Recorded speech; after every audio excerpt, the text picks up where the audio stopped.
Perhaps, according to Dmitry Peskov, Russian president says that Russia is not sending conscripts or reservists to fight in Ukraine. With no takers and stuck in the moribund, Russia offers Middle East fighters $400 a week to join Ukraine war. But the Ukrainians are ahead and over 16,000 fighters have already volunteered to fight with no pay.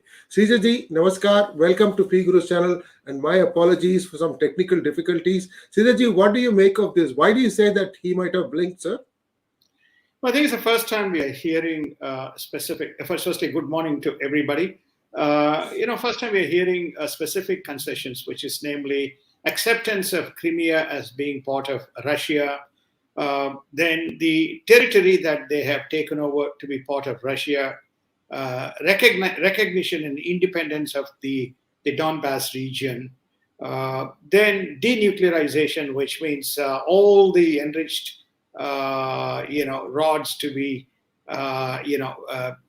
taken away. Then effectively almost dismantling the Ukrainian army, and then of course not being part of NATO. So when you say if you do that, then I don't have anything against the Ukrainian people. I do not want to be part of.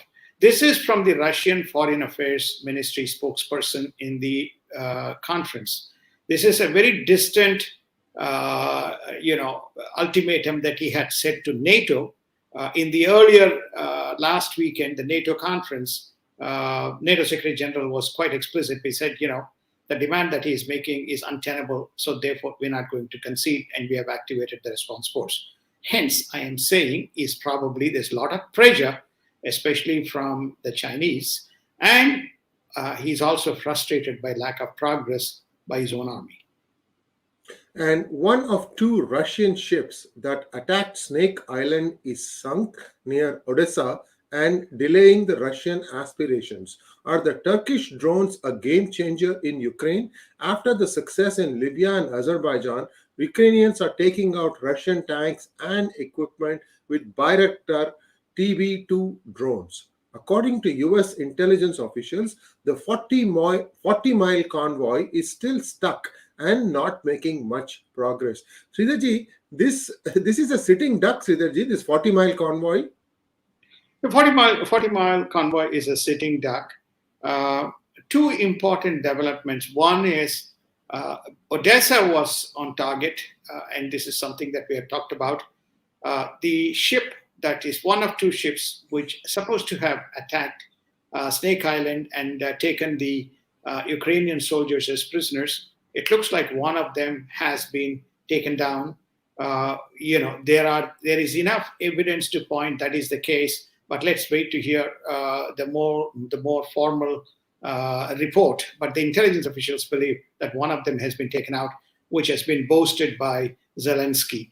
The second important aspect, which we should not, is there has been this issue and query as to how and why the Russian Air Force is not very active, or as active as it ought to be with a much more sophisticated Air Force. It appears, based on this Bayraktar drones, that has been extremely successful.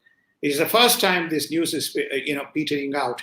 Initially, it was believed that these drones, which were successful in their combat missions in Azerbaijan and even Libya, may not stand up to the Russian Air Force, which is far more sophisticated.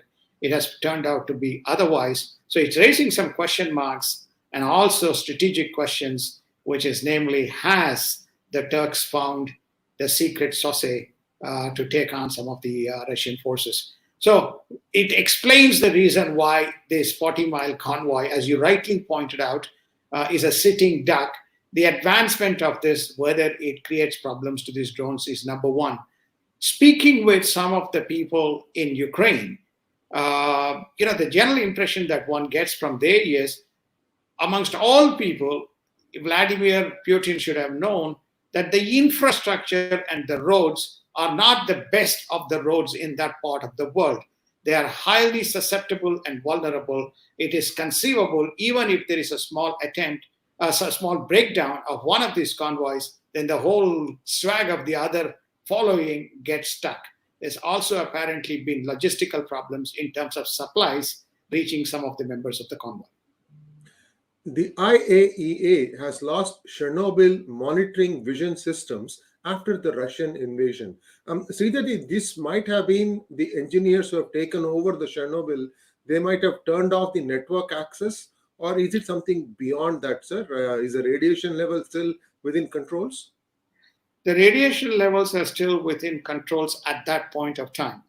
Breaking news this morning as we came into the story, as we came into the show, is that the Russian forces, according to the Ukrainians, have shut down the power supply to the nuclear plant, potentially causing problems for those fuel rods, which requires continuous energy and power supply to prevent the radioactiveness. So whether that's just going to create more problems, we don't know, or whether they're being shifted safely to some other location and hence they've turned off the power, we don't know. But these are all possibilities as we contemplate and determine, what exactly are the next steps that are going to come out, not only from Russia, but from IAEA and from the Ukrainian officials as far as these nuclear reactors go. And NATO must ensure that the conflict doesn't spread beyond Ukraine, says NATO Secretary General. The US also rejects the idea of limited no-fly zones in Ukraine to protect the humanitarian corridors. US intelligence sees no unusual activity from Russian nuclear forces despite a Putin order. So this is something very interesting. He had put the nuclear forces on alert, I believe, about a week ago, and now US intelligence sees that there is no discernible change. So does that mean that the Russian army is no longer listening to Putin, Sridharji? No, I think that the other way to interpret that is that the Russian army, this was possibly a deceptive or deception that he's using basically to take over the plants and move all the enriched fuel, as well as the prevent a potential enrichment, as well as the rods, to shift the rods back into Russia so that Ukraine has no capabilities for future enrichment. So I think that may be the strategy when you follow the storyline that is evolving. But the good news here is that both IAEA as well as the US intelligence, is quite confident that there is no imminent attack, or there is no possibility of an imminent attack as threatened by Vladimir Putin. He's not even flying his aircraft. That kind of begs the question if he's going to escalate it to the next level. So we'll have to wait and see. Poland to send all MiG-29 fighter jets to US airbase Ramstein in Germany amid Ukraine conflict. US Secretary of State wraps up Baltic states tour with assurances as the Russian invasion rages on. Sridharji, I read that the Vice President was on her way to Warsaw. Do you know? I think she's on her way today. She's on her way to both Poland as well as Romania. There's already one mixed report that is coming out. She seems to have uttered something or in the process of uttering something, or there is a press release that has come out, but I'm not going to comment on that until more specific news comes out. As far as this MiG-29s are concerned, United States has declined the attempted move by Poland. So when we reported this story, or when we wrote the story, it was intended that they would move, but they will not be moving into Ukraine. If you recall, the Polish were supposed to move the MiG-29s, and that to be augmented by the more modern US planes. That's not to be the case, and these MiG-29s are not even moving to Ramstein in Germany. So clearly, I think some discussions have broken down, or there is a growing feeling that the drones in Ukraine are working. That is the reason why there is no need for planes. The remote activated drones are capable of combating the Russian Air Force, and they have been far more effective than what people thought it would be. And this is also the reason why we are not seeing a very sophisticated formation and attacks from the Russian forces. There's also a report which says that some of their planes have been taken out, but until we have more concrete evidence, we can put it down to as a fog of war propaganda.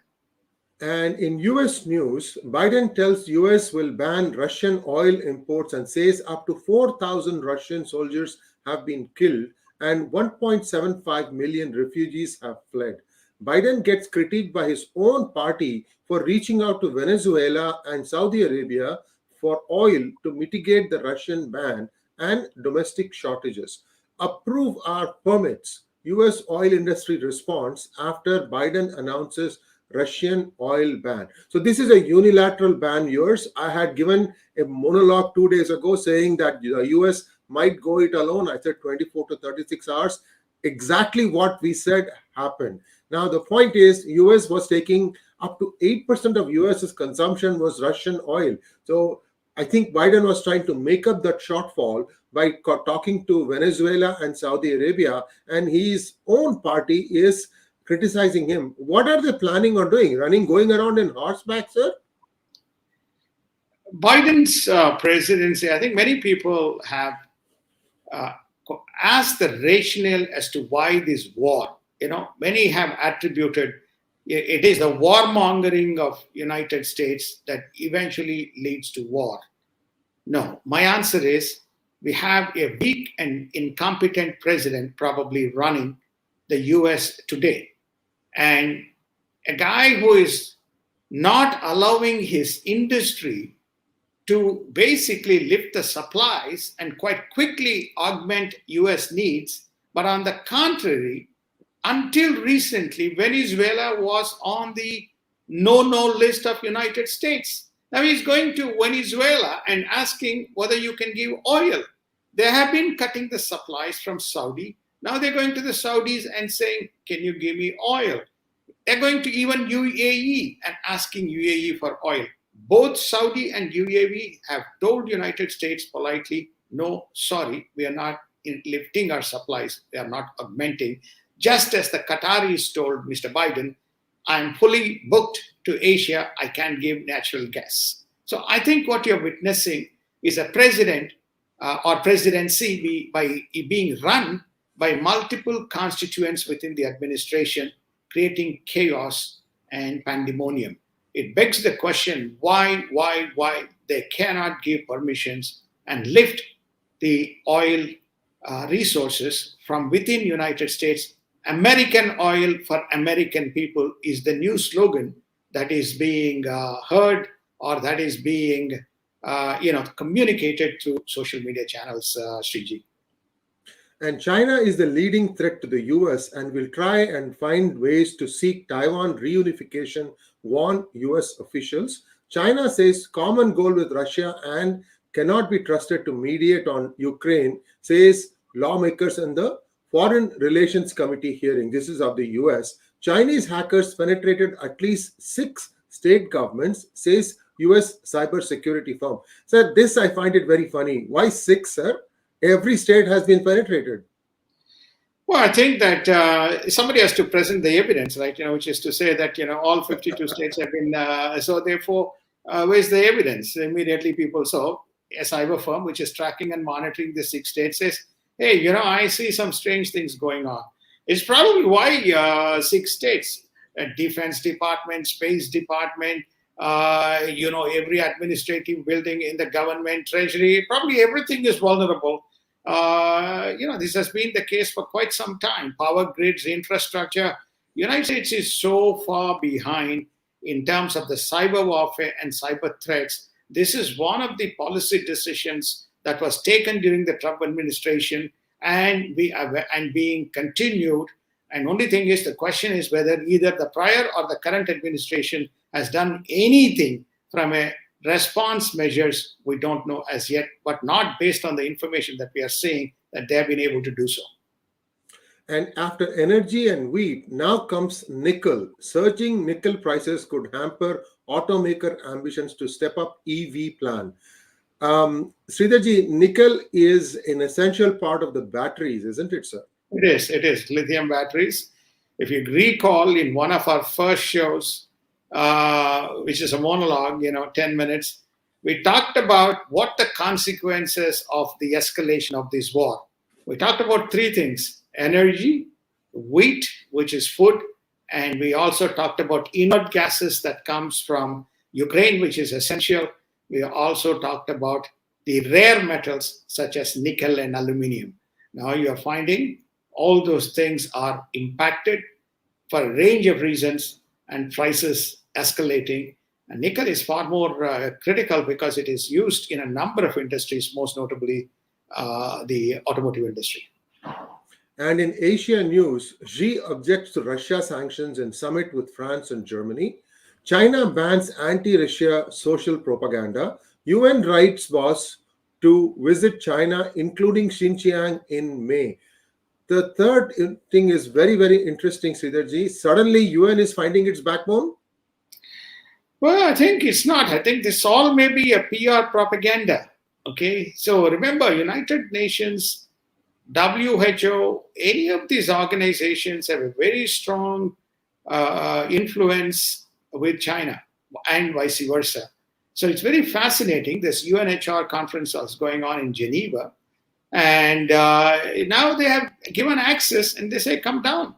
So, whether they've got their act together or whether they've cleaned up everything so that when these people come, they can give a clean chit, which is to say, hey, we don't see anything here. They're all working normally in factories. Remains to be seen, just as what we have found in the case of COVID-19. There's a COVID-19 story breaking out. We'll report that on our Friday edition. And UMMC, that is a semiconductor company, fab company, it is not as big as TSMC, but UMC is also a significant player.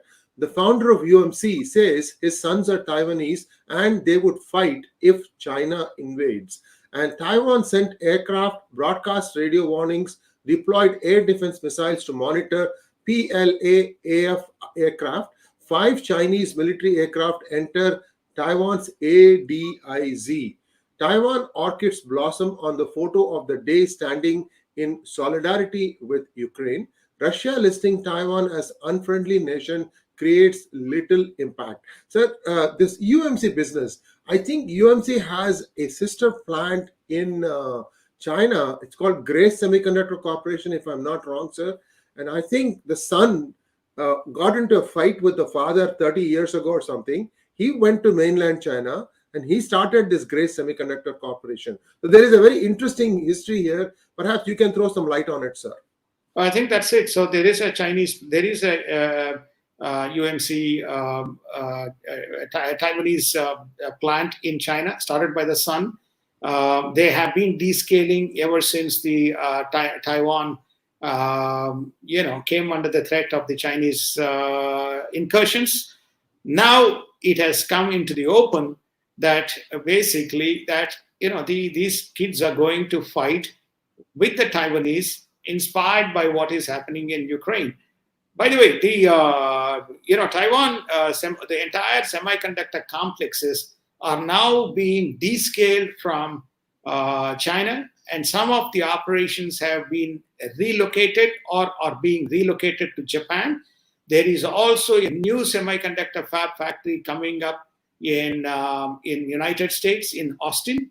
And I think Intel is also building something to counter, because says, we'll also augment the capacity. So there is a move going on. This specific incident tells you that the national patriotism is probably coming into the focus again within Taiwan, very similar to Ukraine.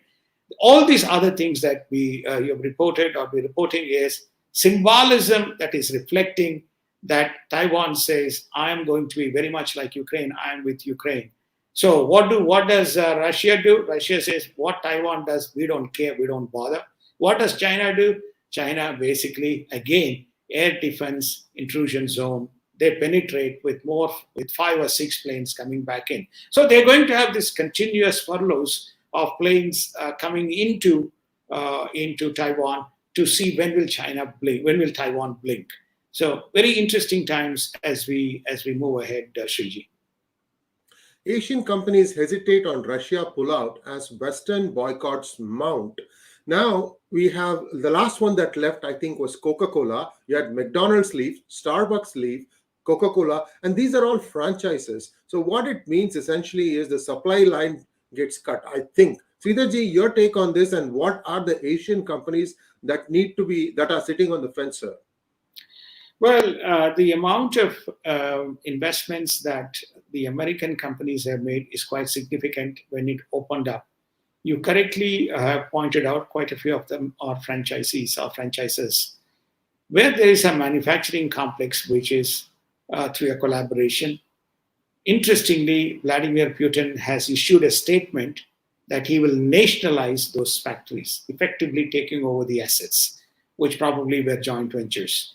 As far as the Asians are concerned, predominantly there are three national institutions or three nations involved. One is Japanese companies, electronics. Second is the Korean companies, which is in the automotive and the other electronic manufacturing. And then there's little bits and pieces of Vietnam and other Asian institutions in Russia. They're saying we'll wait and watch as to what happens rather than left carte blanche, as the US has done. The amount of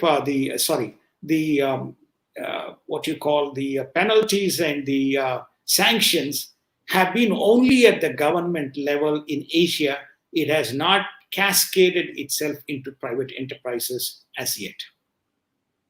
And in Indian news, all Indian students have been evacuated from Suma area of Ukraine, and from there travel by train to western Ukraine via Poltava, and then Operation Ganga will take them home, says MEA spokesperson. Indian student in Ukraine joins Ukraine army to fight the Russians. This I find it unusual because you have to have basic training. So I'm wondering what somebody can just jump in and contribute, Sridharji. It's very interesting because I picked up and followed this. Apparently, Indian army rejected him 3 times because of his height. He has a passion. It's a passion, to fight. And his height is, I don't know what's his 5 feet 6 inches or less, of a specific height. He's from Coimbatore in Tamil Nadu, and he also tried to enlist in the Georgian army. Lo and behold, now the Ukrainians opened up. They have readily embraced him. I'm told that the NIA in India politely knocked at his home and inquired, and the parents of this young man are making a plea to the government to bring him back home. I don't think he's coming back home. I think he has chosen his passion and he's going to fight in the Ukrainian army, sir. Yes, indeed, and we will wait and watch what happens. That's all we can do. We wish him best of luck and that he survives this thing safely. I think the flexing point is not very fast, Sridharji, from my perspective on this war. It depends upon now what Russia is thinking, not Putin. What Russia is thinking, at what point Russia will say, enough is enough, let's cut our losses, this madness must stop. So we'll see how this goes. India and China... So just on that very interesting point you are making, because you just put an interesting context.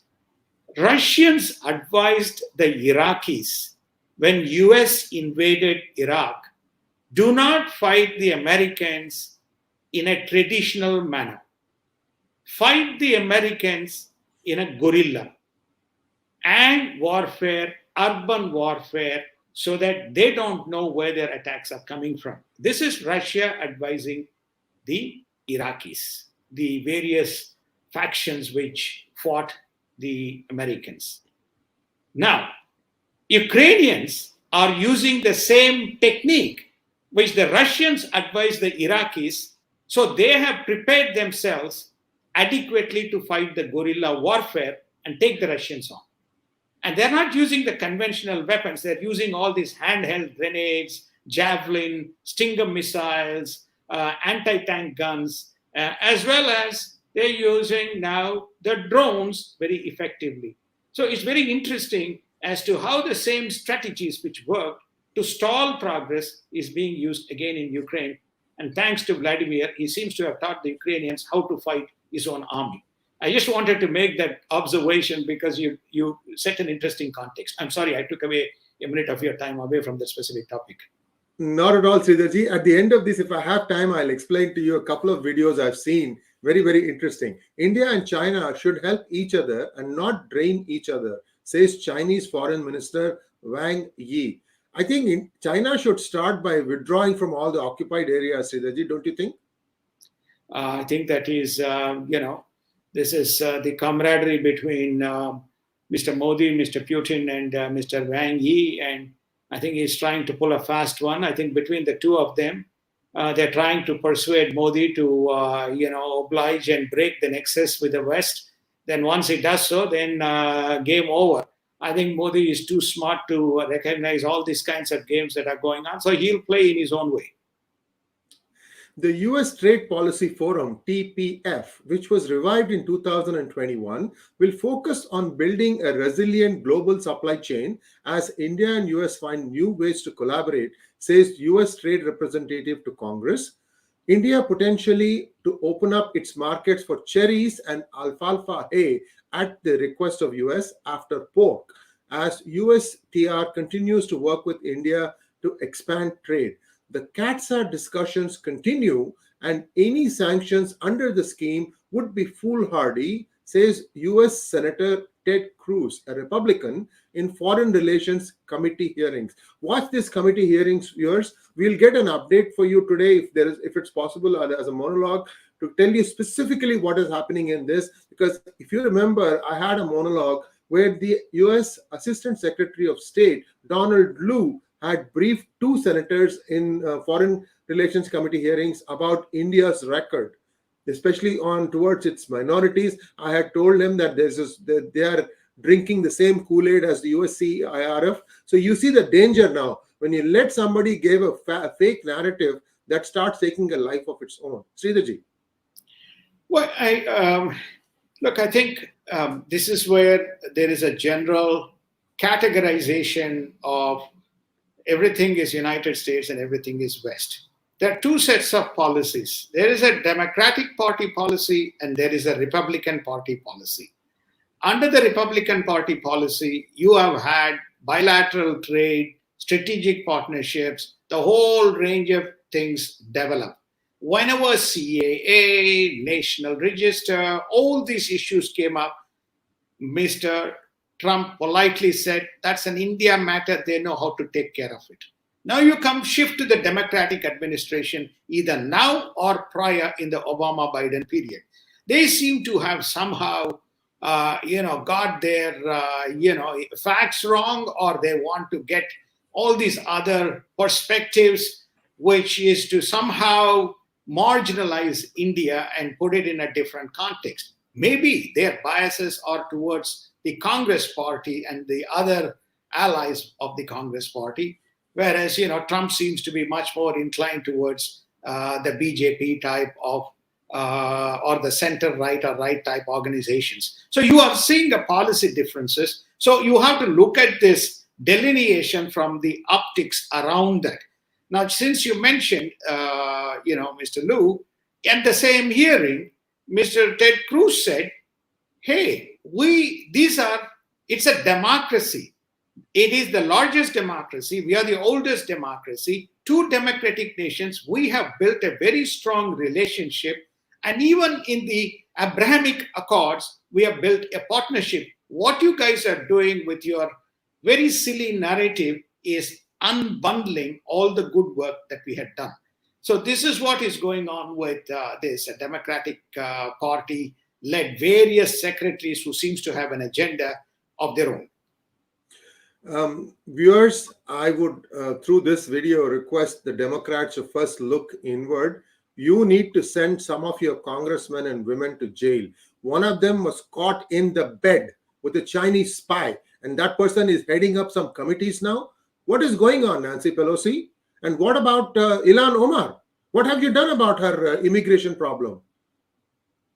Why do you not try to first of all fix your house then you can't talk about doing something to other people. This is really, really gone for too long, Sridharji. I'm extremely, disturbed that a country of US's heft, where the judiciary is truly independent, and nothing is happening in this.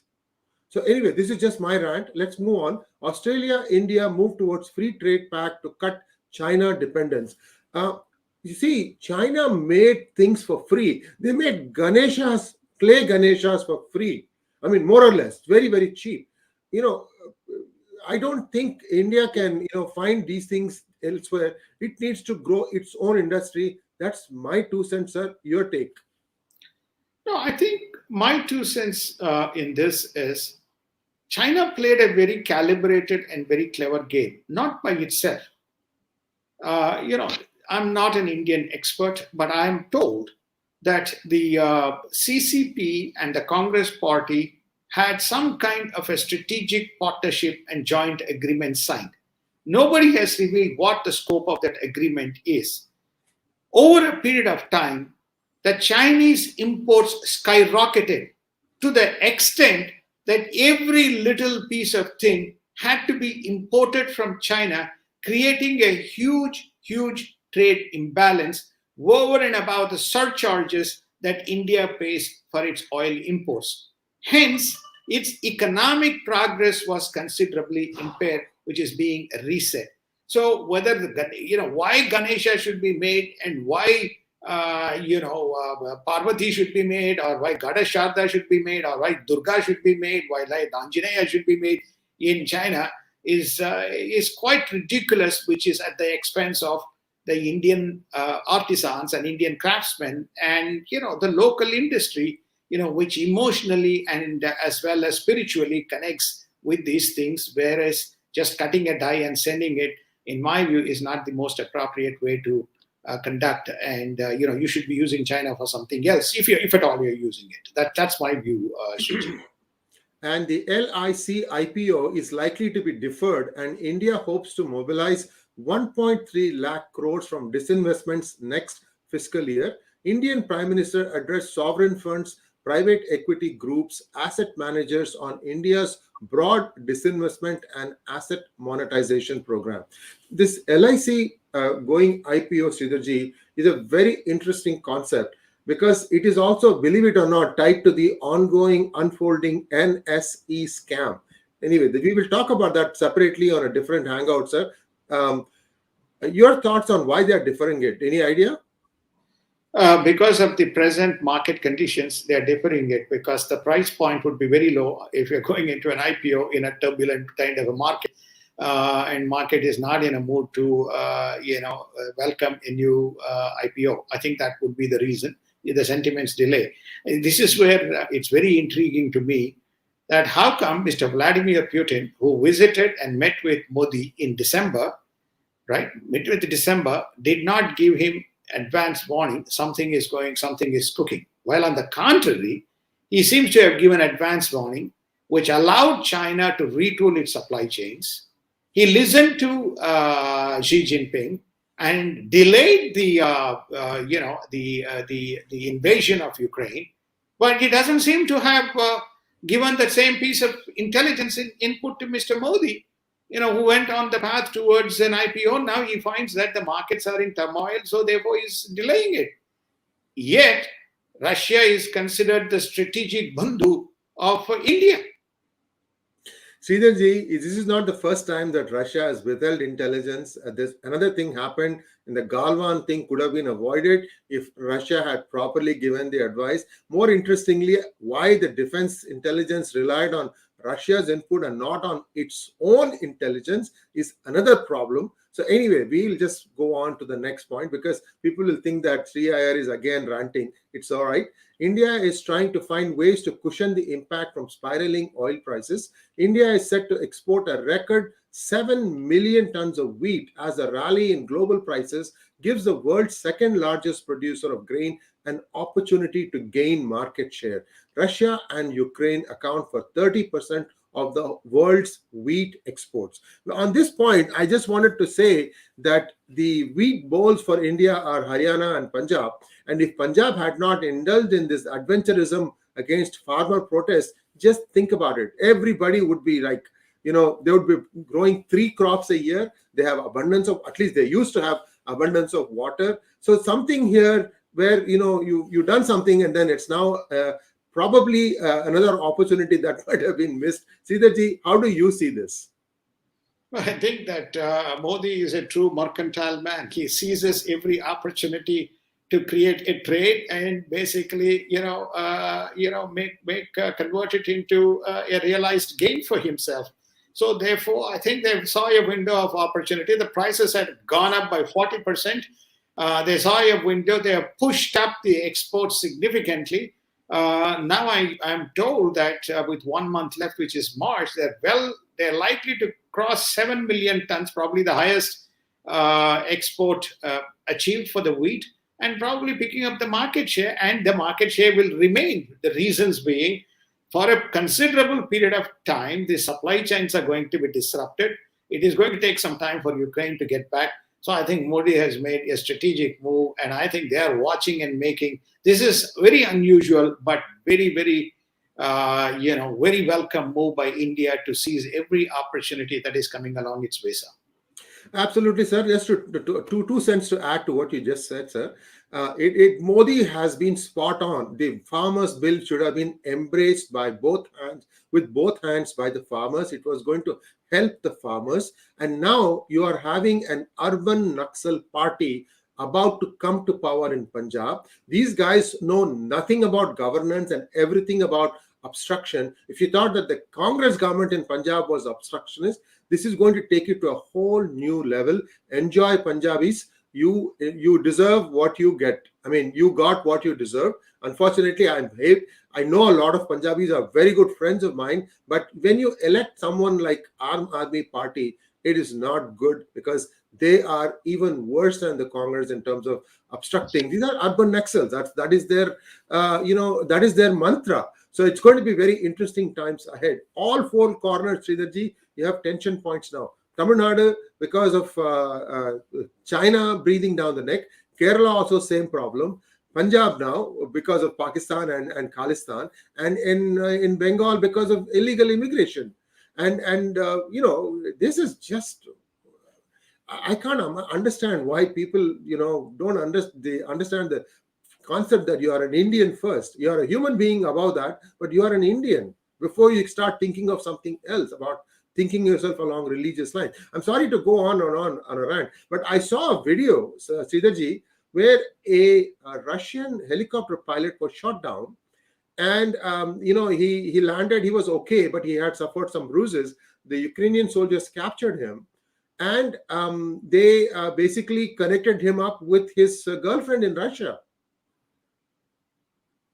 And this whole thing is captured on video. The thing was, I was surprised. I mean, they were actually treating him quite nicely, Sridharji.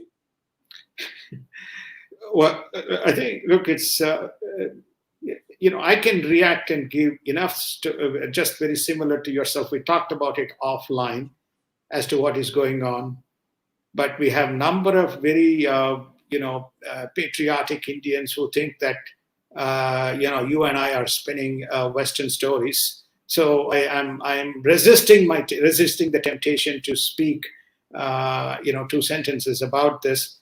Let the truth be revealed. I have only one point for all the people to remember as far as India's adventure with socialism is concerned. For 60 years, India supported Russia and followed Russian policies. It took 60 years, from 1947 to 2007, 2008, before it hit $1 trillion economic GDP number. 60 years. Modi, in his 10 years, with a multiplier, is likely to hit 2 trillion. He probably would have crossed 2.5 trillion in 10 years of his tenure, relative to what it took.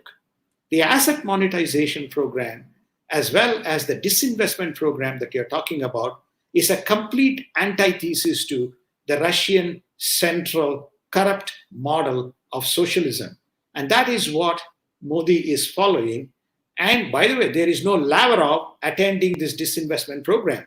There is no Vladimir Putin attending this program, nor the sovereign funds. Most of these funds which are coming in are Western funds who are buying and investing the money through a properly defined capitalization structure.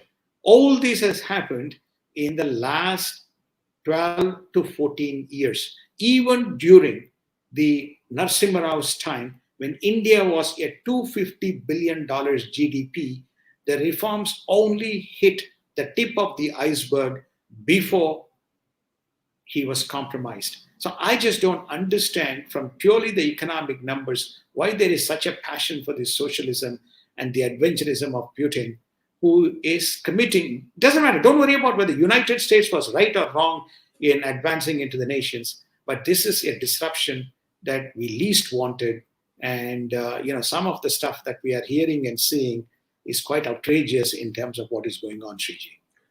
And lastly, I just read the news coming over the wire that about 32 people from the CBI are investigating the NSE scam. It is good, but my take is that during the Modi first term, a certain individual whose name I shall not take cut the budget for the CBI by half, because he did not want CBI doing a lot of inquiries. I'm not sure if that budget has been restored. In my opinion, the national investigative agencies should be 10 times what the current strength is. That is the amount of activity going on in some states. Sridharji, I'm not exaggerating one bit. I have a lot of data where I'm just waiting for actual actionable evidence before I go out to the people to share with them the truth. Do read my books. It's fiction, but it has got a lot of foundational basis. There's a lot of facts down there. I'm writing these things in the hope that some of you will understand how you can put two and two together and come up with the right answer. The same thing goes for US elections also. So thank you very much, Sridharji. And once again, apologies for starting a little bit late. I had some technical difficulties today. And as always, it's a pleasure to have you, sir. We will see you back on Friday. Namaskar. Namaskar. Thank you.